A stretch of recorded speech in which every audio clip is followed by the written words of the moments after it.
Hey YouTube, welcome back to another episode of The Safety Specialist, where I am the safety specialist. So it's been a while, I know, but I'm hoping to put out more videos soon.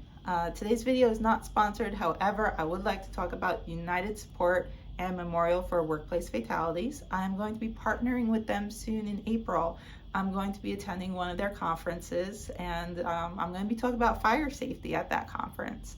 So I'm really excited, really looking forward to it. I think they're a great resource. It is sad to say that there are still workplace fatalities happening in the United States, internationally also.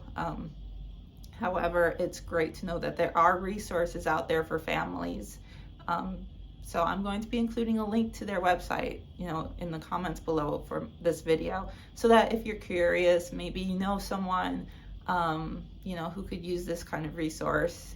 If you wanted to check out the conference that I'm going to be attending in April, there will be information about that also. So I'm really looking forward to it. I'm hoping, that this resource, if it can help someone, that they have access to it.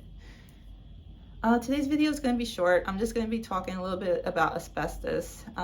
One of my viewers reached out to me. They mentioned that their father was recently diagnosed with mesothelioma. So I'm just going to do a brief overview about asbestos exposures.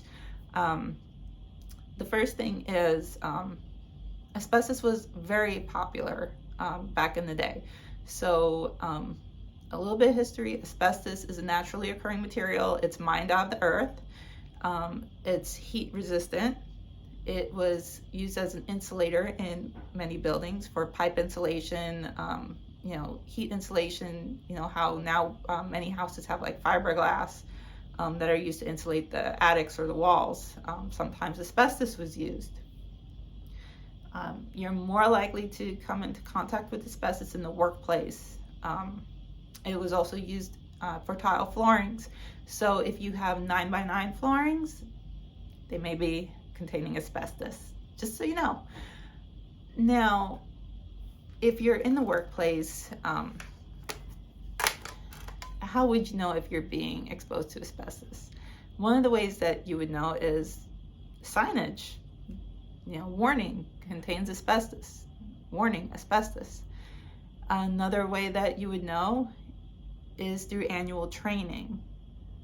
So obviously, if you're working in a facility that has asbestos and you're working in a position that may be coming in contact with the asbestos, such as my viewer's father was the case, you would be receiving an annual training. And in the annual training, they would be telling you where is the asbestos, how to recognize the asbestos, if it's damaged, and then next steps.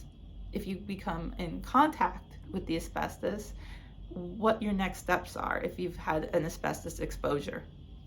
So let's talk about that for a second. Asbestos exposures.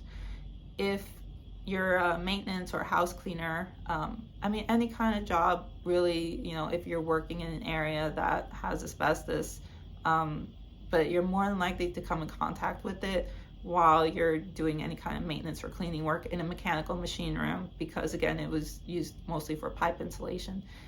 On the rare case, it could be any kind of job exposure, is if someone is inappropriately working on construction or renovation, and the area does contain asbestos, but they are not abating it correctly. Again, that is another possible exposure, but the likelihood of that happening is actually pretty low. If you do think that you've come in contact with asbestos, what you need to do in the workplace is fill out an accident incident form. And the reason for that is because you want it documented that on this date, you have come in contact with asbestos in, the mechanical machine room, or maybe, like I said, even though it's rare, maybe there was a construction project going on and it was after the fact that they realized that there was asbestos, in that area. So you want it documented because you may or may not become sick. And if you do become sick, the medical bills are very expensive for something like mesothelioma. And so my viewer's father, his workplace, he did become, now he is sick with mesothelioma. However, back when he was working, he came in contact with asbestos. And so he filled out an accident incident form. And I mean, he's been retired for a while now. And now that he is sick, he still has that workers' comp. So he's able to prove that his sickness was in fact due to the exposure. And so he's getting help financially with the medical bills. But obviously we want to try to prevent that exposure. So that's why I'm putting out the video that do your due diligence when you're working in a workplace.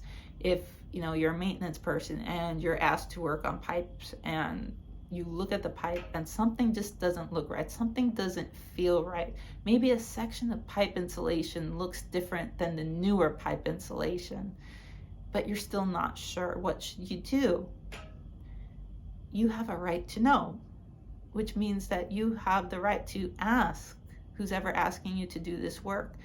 Ask them, please show me the documentation that tells me for sure that is not asbestos insulation. And they will be able to provide it. They should be able to provide it. If they can't provide it, then there's a problem. Anytime an asbestos abatement is done, there is documentation to show where the abatement was done and if there is still asbestos containing material in the area. So the documentation will show the difference between what has been abated and what still needs, possible future abatement. Just because an area has asbestos in it does not necessarily mean it's dangerous. It's only dangerous if it has become damaged. And I've walked through buildings with asbestos tile flooring, the 9x9 floorings. And again, it's not dangerous as long as it's not damaged, as long as it's not cracked, as long as it's not falling apart. This video isn't meant to scare anybody. It's just meant to give an awareness that it's still possible to work in an area that contains asbestos.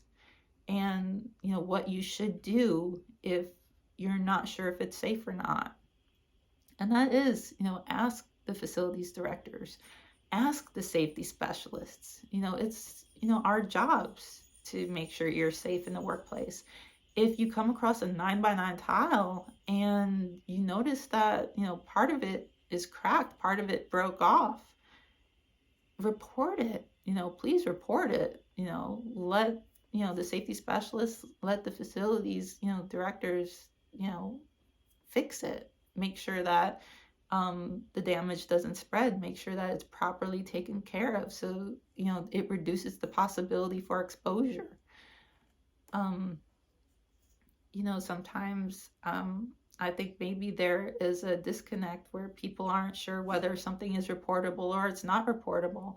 Is if you feel that something potentially is dangerous in your workplace, then please report it and an investigation will happen. It's not a waste of time. No one's going to get mad that you're asking us to look at something.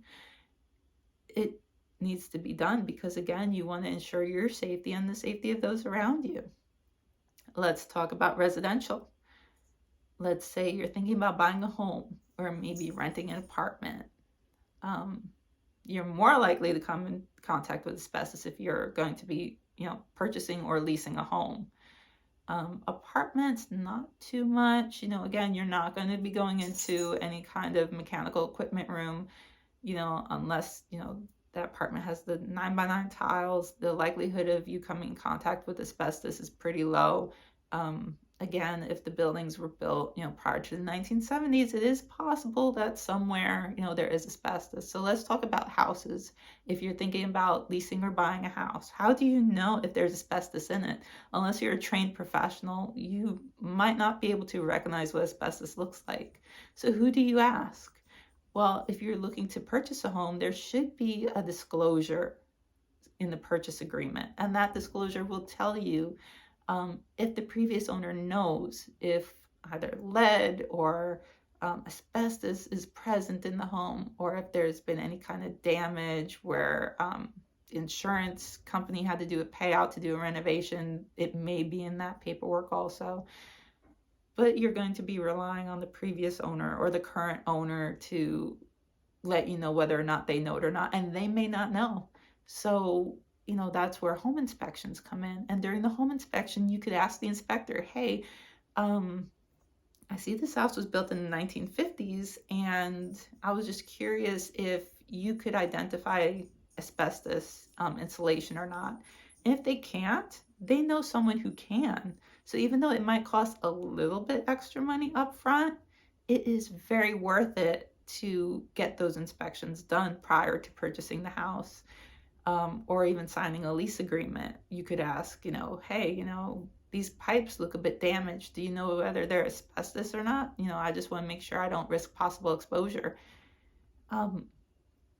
Again, my videos are just to try to create awareness, make sure that you know your rights as either an employee or, someone who's looking to purchase or rent out a property.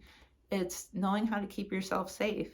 And, I could go on and on about, asbestos. I'm not licensed, I'm not certified.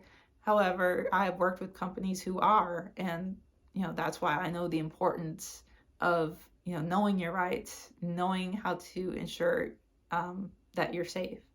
So I hope you enjoyed this video. Again, I will be putting links in my comments below. And if you have any questions, comments, please feel free to let me know. If you haven't already, please subscribe. I hope you like this video. Press the like button, please. And I hope to see you guys soon again. Bye.